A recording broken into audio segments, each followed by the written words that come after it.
सोमवार, मंगलवार, बुधवार, ये तो हम सब जानते हैं, हफ्ते के 7 दिन हैं, राइट? मगर कभी आपने सोचा है कि इन 7 दिनों के नाम कहां से आए? Whether in ancient India or the Roman Empire or in Greek mythology, when important things were to be named, people always looked to the skies. And each day of the week was dedicated to the celestial bodies that gave us light, the other planets we could see, or the gods that we worshipped. So let's find out, whose day is it? Sunday, as the name suggests, is the day of the sun. Ancient cultures में हमेशा से सूर्य को देवता माना जाता है, क्योंकि इंसान का पूरा दिन, खाना पीना और सारा जीवन सूरज के भरोसे था, और इसलिए हफ्ते का पहला दिन सूर्य देवता या सन गॉड के नाम रखा गया, जिसे हिंदी में हम रविवार कहते हैं। रवि यानी कि सूर्य। रविवार का दूसरा नाम है इतवार, जो आया है आदित्यवार से। Once again, Aditya meaning sun.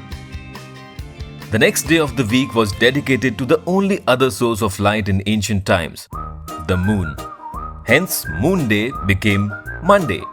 और हिंदी में मून या चंद्र के कई पर्यायवाची शब्द हैं, जैसे इंदु, अत्रिसुता, निशाकर और सोम। तो सोम का दिन हो गया सोमवार। After the sun and the moon, the next day was named after the Tew, Norse god of single combat, and hence we got Tuesday और Tuesday। मगर हम आगे बढ़ गए ग्रहों के साथ और हमने चुना मार्स यानी मंगल को, तो मंगल से हुआ मंगलवार। हिंदू एस्ट्रोलॉजी में मंगल एक बहुत ही पावरफुल ग्रह माना जाता है और इसका जेमस्टोन है red coral. Is it a coincidence that Mars is often called the red planet? इसके बाद आते हैं वेंसडे की तरफ, जो डेडिकेट किया गया था वोडन यानी ओडिन को। Yes, Odin, the mighty god and father of Thor. Norse mythology में Odin was a widely revered god who symbolizes wisdom, knowledge and healing. So Odin's day became Wednesday. और हिंदू एस्ट्रोलॉजी में अगली बारी थी मर्करी यानी बुध की। Vedic astrology also associates Mercury or Budh with wisdom, awakened discriminating intellect, and the part of us that knows. And if you are an Avengers fan, now Thursday might just become your favorite day. This day was named after the Norse god of thunder, Thor.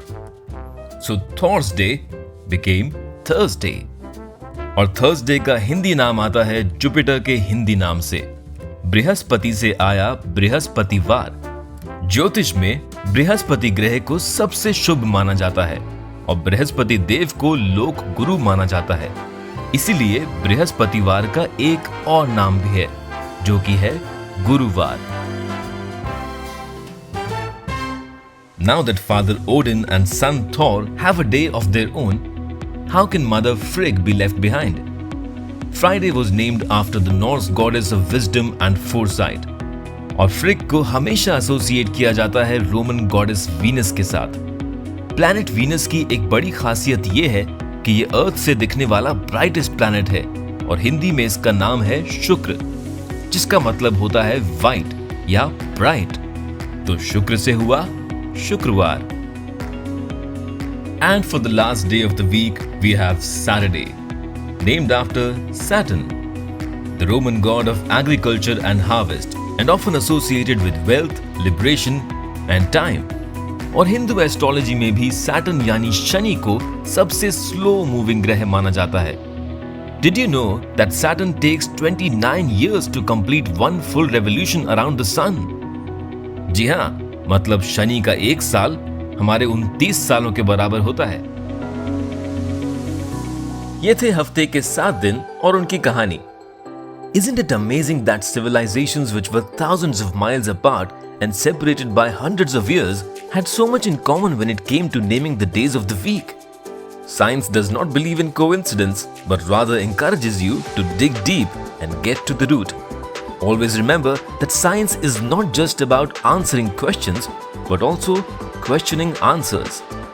So stay curious, stay inquisitive, and never be afraid to ask why. Till then, keep playing your favorite game Mind Wars only on ZEE5.